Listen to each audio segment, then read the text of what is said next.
টার্কির Ankara শহরে NATO submit.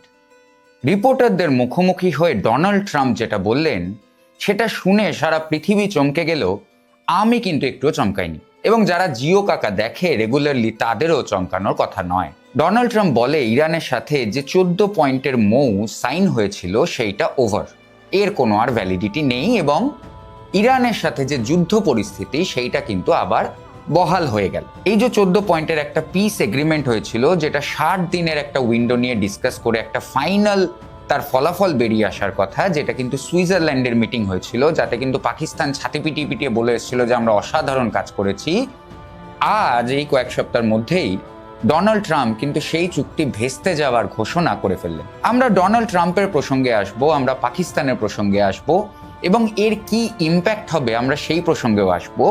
কিন্তু আমি যেমনটা বারবার অনেক ভিডিওতেই বলেছি, ইরান ইউএস পিস ডিল নিয়ে বোধহয় আমরা এই চ্যানেলে সব থেকে বেশি ভিডিও করেছি, এবং আমি বারবার বলেছি যে একটাও ফল্ট লাইন কিন্তু সলভ হয়নি। ইসরায়েল কিন্তু এখনো একটা পার্টি নয় এই পিস ডিল এগ্রিমেন্টে। তাই এই পিস ডিল এগ্রিমেন্ট যে টিকবে না, এইটা কিন্তু খুব সোজা ছিল ডিডিউস করা, এবং আজকের দিনে তেমনটাই হতে দেখা যাচ্ছে। এবার আসি ডোনাল্ড ট্রাম্পের প্রশ্নে। এই ভদ্রলোক ভীষণ ভোলাটাইল, কিন্তু আমার মনে হয় না আমেরিকা তো ভোলাটাইল। আগে আমরা ডোনাল্ড ট্রাম্পকে নিয়ে একটু কথা বলে নিই। ডোনাল্ড ট্রাম্প কবে কি বলবে তার কোনো ঠিক নেই। একদিন তিনি বলেন নেতানিয়াহু তার বেস্ট ফ্রেন্ড, পরের দিন শোনা যায় তিনি নেতানিয়াহুকে ফোন করে গালাগাল করছেন। একদিন তিনি গিয়ে এয়ার স্ট্রাইক করে ইরানের যে আয়াতুল্লাহ খমেনি তাদের যে লিডার ছিল তাকে মেরে ফেলে, তার পরিবারের সব লোককে মেরে ফেলে। তারপর দিন আবার বলে যে ইরানিয়ানস আর গ্রেট পিপল, এই মহান মানুষদের সাথে আমি দেখা করতে চাই, তার ছেলের সাথে দেখা করতে চাই, তা সেও মহান মানুষ, গ্রেট পিপল এইসব বলতে থাকে। আবার এই সামিটে ডোনাল্ড ট্রাম্প বলেছে যে এটা হচ্ছে স্কাম লোকজনদের সাথে আমি ডিল করি না। স্কাম মানে হচ্ছে যারা ধান্দাবাজ, যারা ঠগ। ডোনাল্ড ট্রাম্প কিন্তু আবার ইরানের লোকজনকে যাচ্ছে তাই ভাবে অপমান করছে।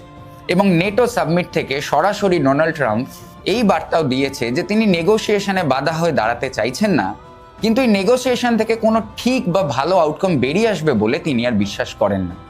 এটা তো আমরাও বিশ্বাস করতাম না। আমরা এইখানে বসে যদি জানি যে এগ্রিমেন্ট থেকে ভালো কিছু বেরিয়ে আসবে না, ডোনাল্ড ট্রাম্পের জানতে এতটা সময় লাগলো কেন? তার কারণটাই হচ্ছে যে জিও কাকাতে আমরা যেমনটা বলছিলাম যে এই দুটো সাইডই কিন্তু সময় নিচ্ছে, তারা কিন্তু রিগ্রুপ করছে।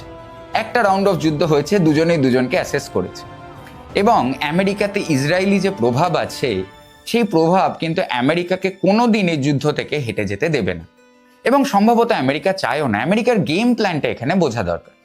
আমেরিকার প্রথমত এটা যুদ্ধ নয়। আমরা আফগানিস্তান জানি, আমরা ইরাক জানি, আমরা ভিয়েতনাম জানি, সব জায়গায় আমেরিকান এটা কিন্তু একটা পলিসি যে যুদ্ধ করতে থাকা, কারণ এটা তাদের একটা ব্যবসা, এবং এটা একটা পুরো আলাদা ভিডিও।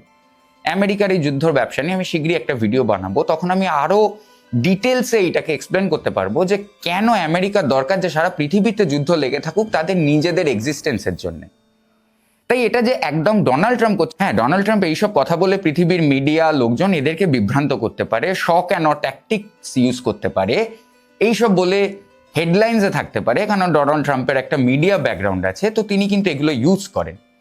কিন্তু এখানে কিন্তু আমেরিকার কোনো ফায়দা নেই। আমেরিকা ইসরায়েলের জন্য লড়ছে, এটা কিন্তু বাজে কথা। আমেরিকার বেসিক্যালি এখানে ক্লিয়ার দুটো অবজেক্টিভ ছিল। এক, যে আমেরিকার ডিপ স্টেট, ইরান যেহেতু একটা থিওক্রেটিক স্টেট, তার আগে একটা আমেরিকারই পাপেট সরকার ইরান চালাতো, এবং তারপর যখন ইরান একটা থিওক্রেটিক্যাল স্টেট হয়ে যায় তখন কিন্তু তারা একদমই অ্যান্টি আমেরিকা হয়ে যায়।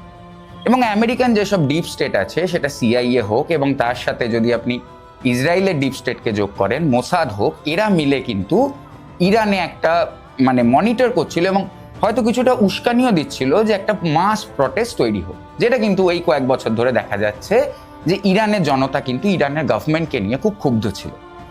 এবং এই জিনিসটাই, এই স্টেজটা তৈরি হওয়ার পরে কিন্তু ইসরায়েল আর আমেরিকা মনে করেছিল যে এটাই হচ্ছে মোক্ষম সময়, আমরা যদি ওই ওপরের লিডারশিপটাকে টপেল করে দিই তাহলে মানুষজন খুব খুশি হবে, মানুষজন রাস্তায় চলে আসবে, রেবেল করবে, এবং আমেরিকা আবার তারপর সেখানে একটা পাপেট সরকার বসাবে, এবং ইরানের যেই পুরো তেল এবং স্ট্রেট অফ হরমুজের উপরে নিজের একটা কন্ট্রোল পাবে।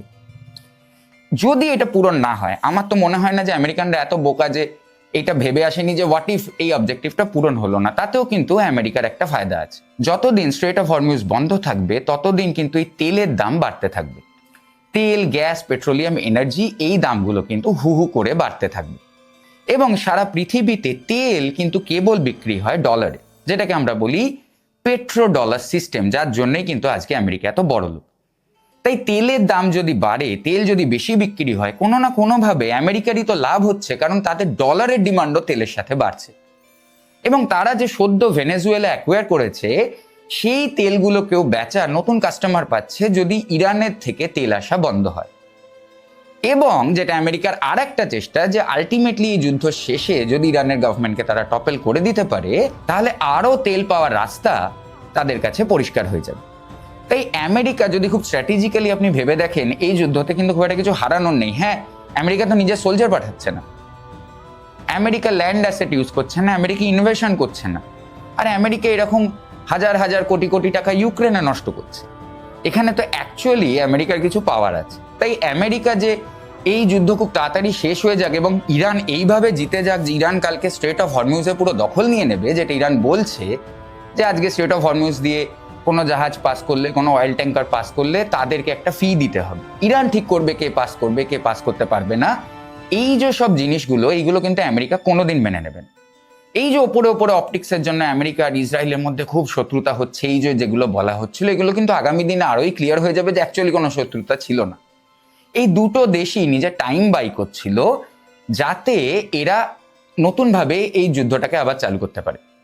এবং সেটাই হতে দেখা যাচ্ছে যে ডোনাল্ড ট্রাম্প যখন বলছে যে এই যুদ্ধর যে আন্ডারস্ট্যান্ডিং, যে সিজ ফায়ার আন্ডারস্ট্যান্ডিং, সেটা যখন ভেঙে পড়েছে, আমরা কিন্তু আশা করতে পারছি যে খুব তাড়াতাড়ি, যদিও অলরেডি আমেরিকার সাথে ইরানের স্ট্রাইক এক্সচেঞ্জ হচ্ছে, স্ট্রেট অফ হরমুজেই আমেরিকা অ্যাটাক করেছে এবং তার জবাবে ইরান, কুয়েত আর বাহারিনে আমেরিকার যে বেসেস আছে এই দেশগুলোকে অ্যাটাক করেছে।